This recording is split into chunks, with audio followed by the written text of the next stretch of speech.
Friends, ಏನಾದರೂ ಒಂದು video ಕೊಡೋಣ ಅಂತ ಅಂದ್ಕೊತಾ ಇದ್ದರೆ ಜಸ್ಟ್ ಇಲ್ಲಿ ಬಂದಾಗ ಒಂದು ಗಿಡ ನೋಡಿದೆ. ನಿಮ್ಮಲ್ಲಿ ಎಷ್ಟು ಜನಕ್ಕೆ ಗೊತ್ತು, ಇದು ನಾವು ಚಿಕ್ಕ ಹುಡುಗರಾಗಿದ್ದಾಗ ಇದಿದೆ ಅಲ್ವಾ, ಈ ಹೂವನ್ನು ಹೀಗೆ ತೊಗೊಂಡು ಸಿ ಈ ಹಿಂದ್ಗಡೆ ಹೂವು ಸರಿಯಾಗಿ ನೋಡ್ಕೊಳ್ಳಿ. ಆಮೇಲೆ ಯಾವ್ಯಾವ ಹೂವನೋ ತೊಗೋಬೇಡಿ. ಈ ಹೂವು ಹಿಂದ್ಗಡೆ ನಿಧಾನಕ್ಕೆ ಒಂದು ಸ್ವಲ್ಪ ಸ್ಲೋ ಆಗಿ ಎಳ್ಕೊಂಡ್ರೆ ನೋಡಿ, ಇಲ್ಲಿ ಹಿಂದ್ಗಡೆ I will show like this.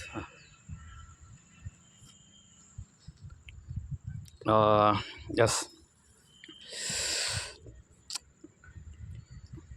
ಒಂದು ಸಲ ಮಾಡಿ ನೋಡಿ ಹೌ ಸ್ವೀಟ್ ಇಟ್ ಈಸ್ ಅಂತ. ಇಟ್ಸ್ ಲೈಕ್ ಹನಿ, ತುಂಬ ಚೆನ್ನಾಗಿರುತ್ತೆ.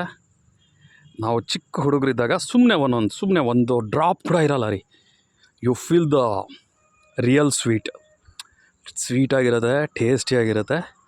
ಬಟ್ ನಿಮ್ಗೆ ಅದೊಂದು ಡ್ರಾಪ್ ಕೂಡ ಸಿಗಲ್ಲ, ರಿಯಲ್ ಫೀಲ್ ಸಿಗುತ್ತೆ. ಅಷ್ಟು ಅದ್ಭುತವಾಗಿರುತ್ತೆ ಈ ಹೂವಿನ ರಸ. ಅದರಲ್ಲಿರ್ತಕ್ಕಂಥದ್ದು ಹೇಗೆ ಹಿಡಿದಿಟ್ಕೊಂಡಿರುತ್ತೆ ಅನ್ನೋದೇ ವಿಸ್ಮಯ. This is our nature. ಇದು ನಮ್ಮ ಪ್ರಕೃತಿ ಕೊಟ್ಟಿರ್ತಕ್ಕಂಥ ಗಿಫ್ಟ್ ಅಲ್ವಾ.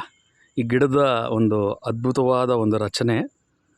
ಈ ಹಿಂಭಾಗದಲ್ಲಿ ನಾನು ಹ್ಯಾಕ್ ಸಿಪ್ ಮಾಡಿದೆ ನೋಡಿದ್ರಲ್ಲ, ಸುಮ್ಮನೆ ಒಂದು ಸಲ ನಿಧಾನ ಕೆಳ್ಕೊಂಡ್ರೆ ಸಮ್ಟೈಮ್ಸ್ ಅದರಲ್ಲಿ ಒಂದೇನೋ ಇರುವೆಗಳೆಲ್ಲ ಇರ್ತದೆ.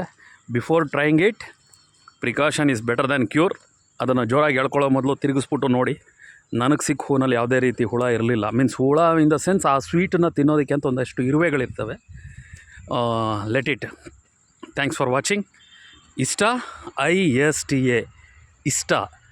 ಈ ಸಕಾರಕ್ಕೆ ಠಾವತ್ತು ಇಷ್ಟ. ಇನ್ನು ಕನ್ನಡಕ್ಕೆ ಬಂದರೆ ಈ ಶಕಾರಕ್ಕೆ ಠಾವತ್ತು ಇಷ್ಟ. ಪಣೀಂದ್ರ. Thanks for watching. ಎಲ್ಲರಿಗೂ ಧನ್ಯವಾದ.